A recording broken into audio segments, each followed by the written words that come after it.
Guys good morning welcome back to my another new mini blog. তো দেখো সকাল সকাল আমি বরকে এখন করে দিয়েছি ব্রেকফাস্ট।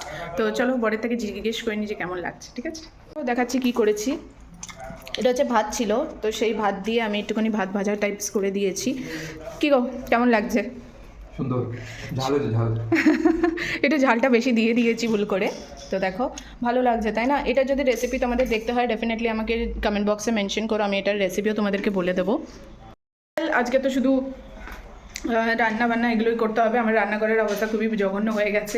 অবভিয়াসলি কাজ করলে তো একটু ভুলভাল তো হবেই। তো আমি এখন সব কিছু আবার ঠিকঠাক করে এবার দুপুরে রান্নার দিকে এগিয়ে যাব। তো তোমরা কিন্তু অবশ্যই দেখতে থেকো আমার আজকের এই ব্লগটা। আর আজকে মেবি একটা চিকেনের রেসিপি তোমাদের সাথে শেয়ার করবো, নর্মাল একটা রেসিপি। ডেফিনেটলি আমার সাথে দেখো, ঠিক আছে?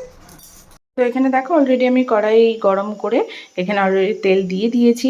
তেল দেওয়ার পর তারপরে আমি কয়েকটা মশলা বেটে নিচ্ছি। বেটেছি হচ্ছে আদা, রসুন আর কয়েকটা শুকনো লঙ্কা দিয়েছি একটু রঙটা হওয়ার জন্য। এবার বেটে নেওয়ার পর দেখো তারপরে না, তার আগে আমি একটুখানি কয়েকটা গরম মশলা যেগুলো ভালো করে হামালদিস্তায় ভালো করে ছেঁচে নিয়েছি, সেটার মধ্যে দিয়েছি হচ্ছে হ্যাঁ লবঙ্গ, তারপরে হচ্ছে ইলাইচি, মানে যেই গুলো হয় সেগুলো দিয়েছি। আর দিয়েছি হচ্ছে একটু গোলমরিচের গুঁড়ো দিয়ে দেখো এবার এগুলোকে দিয়ে দিলাম। আর এখানে না অল্প একটু তেজপাতা, শুকনো লঙ্কা আর অল্প একটু চিনি দিয়েছি হালকা কালারটা আরও বেশি এনহ্যান্স করার জন্য। তারপরে দেখো এখানে দিয়ে দিচ্ছি পেঁয়াজটাকে ভালো করে ভেজে নেব।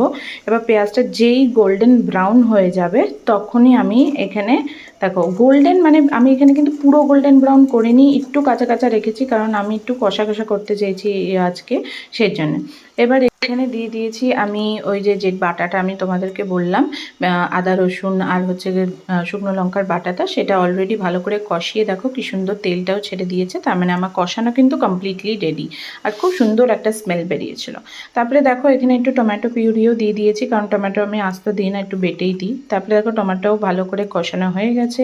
তারপরে মাংস দেখো সুন্দর করে আস্তে আস্তে করে ঢেকে ঢেকে আমি কষানোর পর দেখো কালারটা দেখো, আমি কিন্তু এখানে কোনো রকম কাশ্মীরি লঙ্কার গুঁড়ো টুড়ো কিচ্ছু দিইনি, এটা কিন্তু এই কষাতে কষাতে এই কালারটা এসেছে। আর সত্যি বলছি খেতে না দারুণ হয়েছিল। তোমরা যদি এই পদ্ধতি, আর এটা না খুবই তাড়াতাড়ি, কিন্তু বাড়িতে বানিয়ে বলবে যে কেমন হয়েছে, ঠিক আছে? এভরিওয়ান, তো দেখো এখন ইভিনিং হয়ে গেছে, আমার সন্ধে দেওয়া কমপ্লিট হয়ে গেছে। তো আমি একটুখানি চুলটা আঁচড়ালাম একটুখানি নিজেকে ঠিকঠাক করার মতো। তো চলো দেখি মেয়ে কী করছে। মেয়ে এখন উঠে গেছে, আমি আওয়াজ পেয়েছিলাম আর আমি ওপরে বসে ডিউটি করছিলাম তখন। তো এবার নিচে নেমে দেখি যে ও উঠে গেছে। তো চলো দেখি কি করছে। ওই দেখো কি করছিস তুই? খাবি না কিছু? এই যে একটা ম্যাগি পোকা আছে আমার, এই যে ম্যাগি, শুধু ম্যাগি খেতে ভালো। এই যে আবদার হচ্ছে শুধু এই ঠাম্মির কাছ থেকেই করে।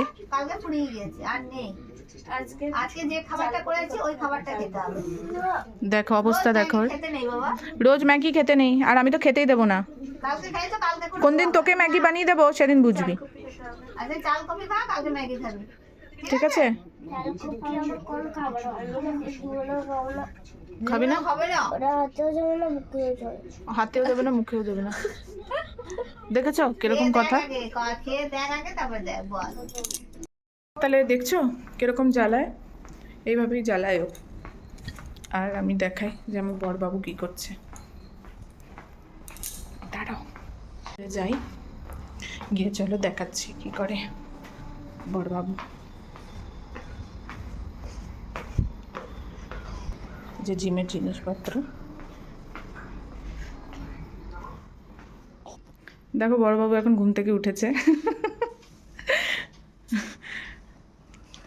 শুধু উঠেই ফোন ঘাটবে, বলছি বাজারে যেতে। কি দিচ্ছি, এখন সদ্য উঠেছে ঘুম থেকে, কারোরই ঘুম একদম কাটছেই না। সবাইকে আমি উঠিয়ে বেড়াচ্ছি যে ওঠো ওঠো, নাও জল খাও, আর গিয়ে আমি যেগুলো বলেছি এনে দাও। বেচারা অনেক কষ্ট করে, তো ঘুমটাও পুরো হয় না।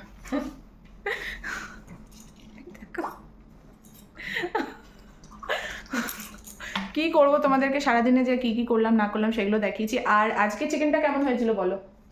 সুন্দর, খুব ভালো। ভালো তো বলতেই হবে, ভালো তো বলতেই হবে। ওয়েল এমনি এমনি কিন্তু ভালো বলেনি, ভালো হয়েছে বলে কিন্তু বলেছে, তাই না গো? ভালো হয়েছে, আজকে সত্যিই ভালো হয়েছিল। তো এই হচ্ছে ব্যাপার। যদি আমার বর কিছু এনে দেয়, যেগুলো জিনিসগুলো আনতে বলেছি যদি এনে দেয়, তাহলে আমি তোমাদেরকে দেখাবো যে আমি এখন কি পরবো। তো সেটার জন্য দেখতে থাকো প্লিজ। তোমাদেরকে যেরকম বলেছিলাম যে বরকে বলেছি যে কয়েকটা জিনিস আনতে, তো সে এনেছে। তো চলো দেখাই যে কি করছি এখন সন্ধেবেলায়, ঠিক আছে? দেখতে থাকো কিন্তু।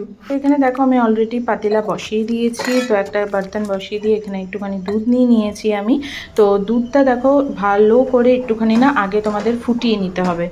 ভালো করে যখন একটু উবাল নিয়ে আসবে, নিয়ে আসার পর তারপরে তোমাদেরকে এখানে কি করতে হবে আমি দেখাচ্ছি। একটা কাপ নেবে, ঠিক আছে? কাপের মধ্যে একটুখানি দুধ তোমাদেরকে আলাদা করে রেখে দিতে হবে। এই যে রেসিপিটা আমি বানাচ্ছি, আমাদের সন্ধেবেলা একটু তো ক্রেভিংস হয় সবারই, আর এটা না মানে জাস্ট 10 মিনিটসে রেডি হয়ে যাওয়ার মতন একটা রেসিপি। ট্রাস্ট মি, দেখলেই বুঝতে পারবে যে কিছুই নেই তেমন রেসিপিটা। তো তাও আমি তোমাদের সাথে শেয়ার করেছি। এইবার দেখো এখানে আমি একটুখানি মিশিয়ে দিচ্ছি কর্নফ্লাওয়ারের স্লারিটা আমি রেডি করে দিয়েছি। এরপরে দেখো একটু কোকো পাউডার নিয়ে নিয়েছি। কোকো পাউডারটাকে না এইভাবে ছাঁকনিতে না ভালো করে আমি একটুখানি ছেঁকে নিয়েছি, যাতে কোনো লাম্পস ইয়া ফির কোনো দানা যেন না থাকে। দানা থাকলে কিন্তু তোমাদের দুধের মধ্যে, এই যে দুধে যে ঢেলেছো না, এটা দানা থেকে যাবে। তো দেখো এইভাবে ভালো করে গুলে যখন যাবে, একটু ফুটে টুটে যাবে, তারপরে তো তোমাদের এখানে স্লারিটা এখানে ঢেলে দিতে হবে। ব্যাস, স্লারি ঢেলে দেওয়ার পর একটুখানি গাঢ় হয়ে যাওয়ার পরেই তোমাদেরকে নামিয়ে দিতে হবে। আর এইখানে না আমি একটুখানি চকলেটও ব্যবহার করেছি। তোমাদের কাছে চকলেট না থাকলে তোমরা চকলেট না দিয়েও করতে পারো।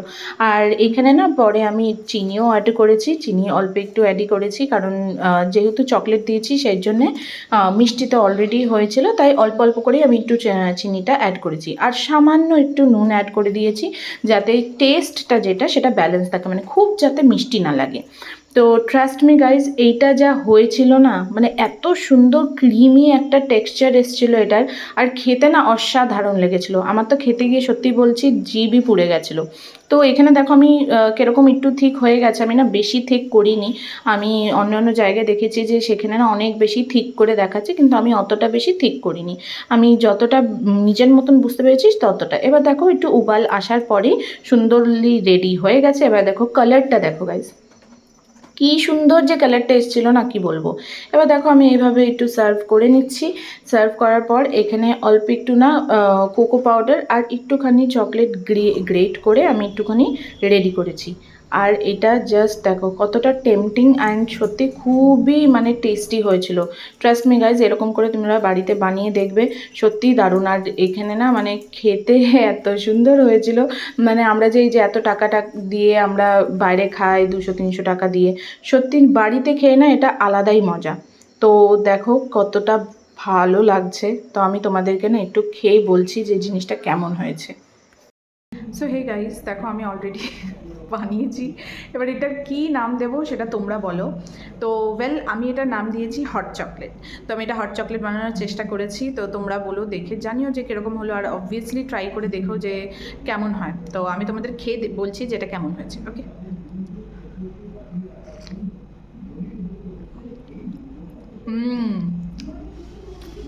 Just amazing. মানে এত গরম, পুরো চকলেটি ফ্লেভার, আর খুবই ক্রিমি একটা টেক্সচার এসছে, আর দারুণ খেতে লাগছে। Just awesome guys, just awesome. তোমরা অবশ্যই এটা বাড়িতে বানাবে। আর আমি না খেয়ে থাকতে পারছি না। একটা জিনিস খারাপ লাগছে যে শাশুড়ি নেই, শাশুড়িকে খাওয়াতে পারছি না, একা একা এটা বানিয়ে খাচ্ছি, যেটা কি একদমই ঠিক নয়। তো শাশুড়ি আসলে শাশুড়িকেও বানিয়ে খাওয়াবো, বাট তার আগে আমি একটু এক্সপেরিমেন্ট করে নিলাম যেটা আদেও ঠিকঠাক হয় কি না, তাহলেই তো শাশুড়িকে ভালো জিনিস খাওয়াতে পারবো, বলো। বাট ট্রাস্ট মি গাইজ, মিষ্টি বলো মানে যে টেস্টটা না জাস্ট অসাম এসেছে। তোমরা ডেফিনেটলি ট্রাই করো আর আমাকে জানিও কেমন হয়েছে। তো আজকের যে ব্লগটা আমি এইটুকুই রাখছি। আশা করি আজকের পুরো দিনের ব্লগটা তোমাদের ভালো লেগেছে। আর আমাকে জানিও যদি তোমার আমার ব্লগগুলো ভালো লাগে। প্লিজ আমাকে সাবস্ক্রাইব করো আর আমাকে কমেন্ট বক্সে লিখো যে আমার ব্লগগুলো তোমাদের পছন্দ হচ্ছে কিনা। তো আজকের জন্য এইটুকুই। তো তব থেকে বাই। নেক্সট ব্লগ আসার জন্য অবভিয়াসলি ওয়েট করবে। তো তব থেকে বাই বাই, গুড নাইট।